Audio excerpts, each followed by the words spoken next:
दक्ष स्मृति, मनु स्मृति, विष्णु स्मृति क्या कह रही है, विष्णु पुराण क्या कह रहे हैं,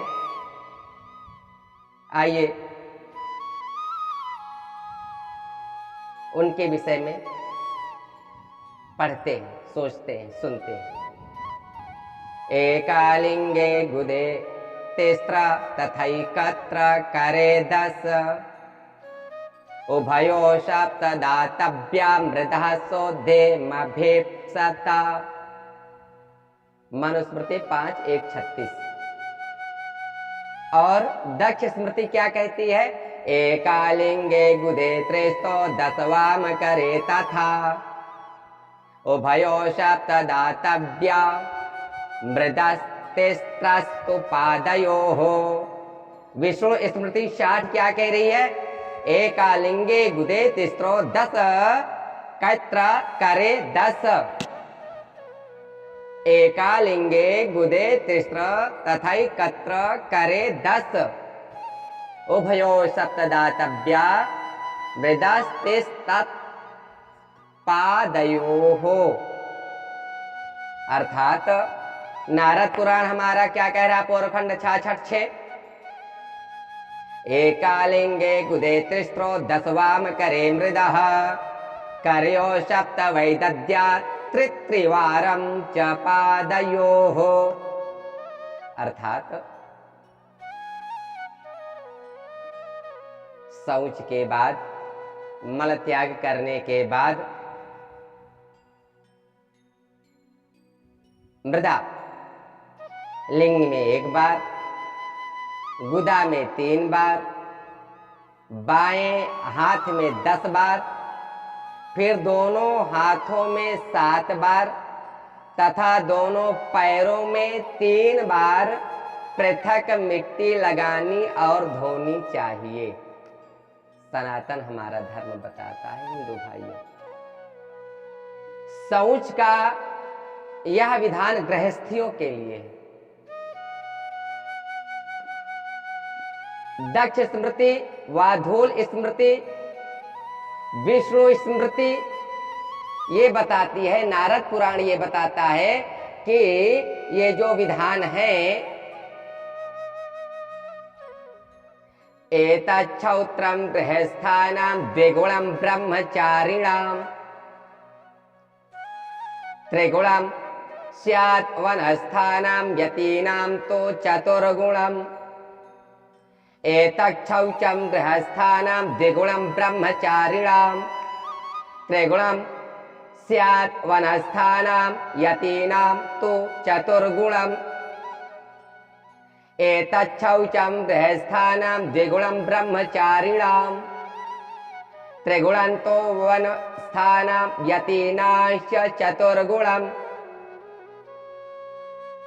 ये सब क्या बता रहे हैं कि शौच का यह विधान, ये जो ऊपर बताया गया, शौच के बाद लिंग में 1 बार, गुदा में 3 बार, बाएं हाथ में 10 बार, फिर दोनों हाथों में 7 बार तथा दोनों पैरों में 3 बार पृथक मिट्टी लगानी और धोनी चाहिए।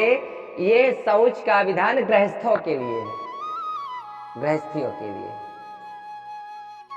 ब्रह्मचारियों के लिए इससे दुगने, वानप्रस्थियों के लिए तिगुने और सन्यासियों के लिए चौगुने शौच का विधान बताया गया है।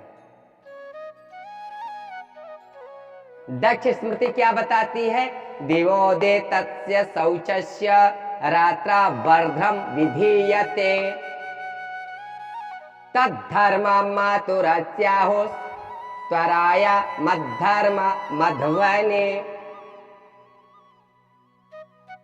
दक्ष स्मृति कहती है दिन में शौच का विधान है। दिन में ये जो ऊपर विधान बताए गए दिन में है, उससे आधा रात्रि में करना चाहिए, रोगी के लिए उससे आधे, और यात्रा में भी उससे आधे शौच का नियम बताया गया है। समयानुसार शौच का नियम बताया गया है। जैसा आपके पास समय है उसके प्रति ये बताया गया है। दिन में जो बताया गया इसके बाद रात्रि में उससे आधा, रोगी है तो उससे आधा, और यदि रास्ते में चल रहा है तो उससे आधा। ये जो है शौच का नियम है। देवी भागवत क्या बताती है? वामहस्तेन शौचम तो कुर्याद् वै दक्षिणेन न, नाभेरधो वामहस्तो नाभेरूर्ध्वं तु दक्षिणः। ये दक्षिण, नाभि के नीचे बाएं हाथ से और नाभि के ऊपर दक्षिण हाथ से काम लेना चाहिए।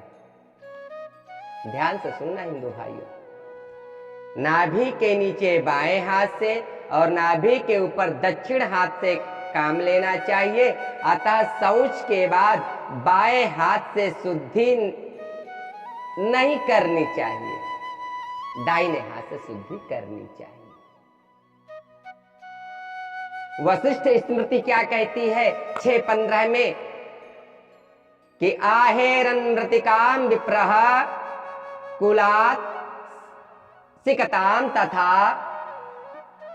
अंतर्जले देवगृहे वाल्मीके मूषक स्थले कृत शौचा वशिष्टाच्च नाग्रह्याः पंचमृत्तिकाः। जल के भीतर की मिट्टी, देवालय की मिट्टी, बांवी की मिट्टी, चूहे द्वारा इकट्ठी की गई मिट्टी, शौच से बची हुई मिट्टी, रास्ते की मिट्टी, शमशान भूमि की मिट्टी, ऊसर भूमि की मिट्टी, घर की दीवार से ली हुई मिट्टी, लीपने पोतने में काम में लाई हुई मिट्टी, कुश और दूर्वा की जड़ से निकाली हुई मिट्टी, चौराहे की मिट्टी, गौशाला की मिट्टी, चींटी आदि छोटे छोटे जीवों के द्वारा निकाली हुई और हल से उखाड़ी हुई मिट्टी, इन सब प्रकार की मिट्टियों का शौच कर्म में उपयोग नहीं करना चाहिए। देवी भागवत क्या कहती है 11वां स्कंद 2 अध्याय 25वां श्लोक, अंतर्जले देवग्रह वाल्मीकान् मूषकोत्करात् कृत शौचात् वसिष्ठाच्च नाग्रह्याः सप्तमृत्तिकाः। आर्रा मलकमाना तो मृत्तिका शौच कर्मणि प्रत्येकम तु सदा ग्राह्यो नातो न्यूना कदाचन।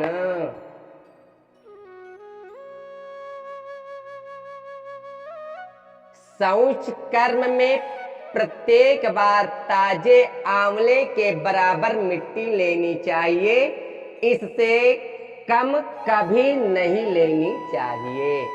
आंवले के बराबर मिट्टी लेनी चाहिए, इससे कम कभी नहीं लेनी चाहिए। मल त्याग के बाद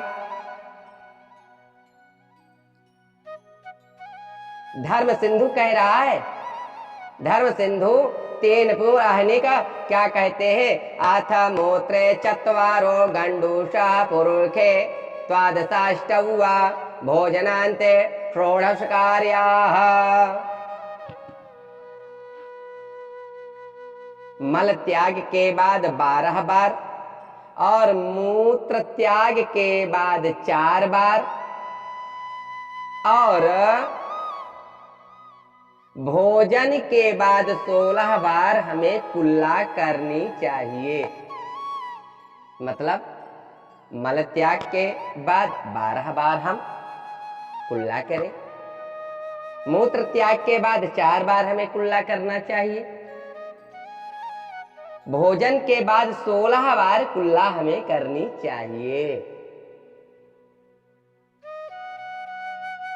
देवी भागवत 11 स्कंध 2 अध्याय 33-34 श्लोक में क्या वर्णन आता है, पुरेशोत्सर्जने कुर्याद् गंडोषान् द्वादशैव तु चतुरो मूत्र विक्षेपे नातो न्यून्यान् कदाचन।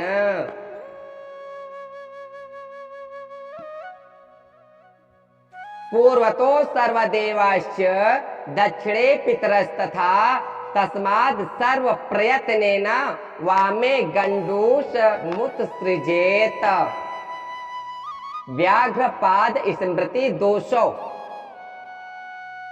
और देवी भागवत 11वां स्कंद 2रा अध्याय 34वां श्लोक, अथो अधोमुखम नरः कृत्वा त्यजेत तम वामतः शनैः।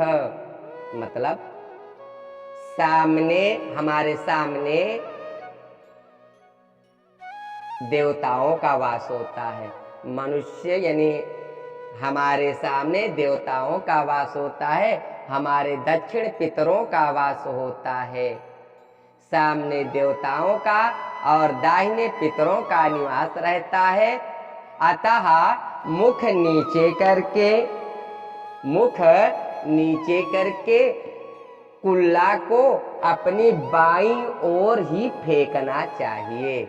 अपनी बाईं ओर कुल्ला करके फेंकना चाहिए, ना सामने फेंकना चाहिए, ना दाहिने फेंकना चाहिए।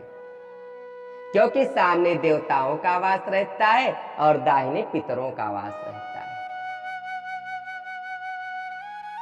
दक्ष स्मृति कहती है, मृत्तिका नाम सहस्रेण च दकुंभसतेन च न शुद्धयन्ति दुरात्मानो येषां भावो न निर्मलः।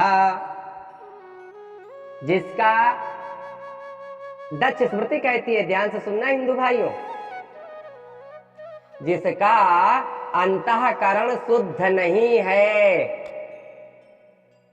वह दुष्टात्मा मनुष्य 1000 बार मिट्टी लगाने पर और 100 घड़े जल से धोने पर भी शुद्ध नहीं होता। इसलिए अंतःकरण शुद्ध रखना चाहिए।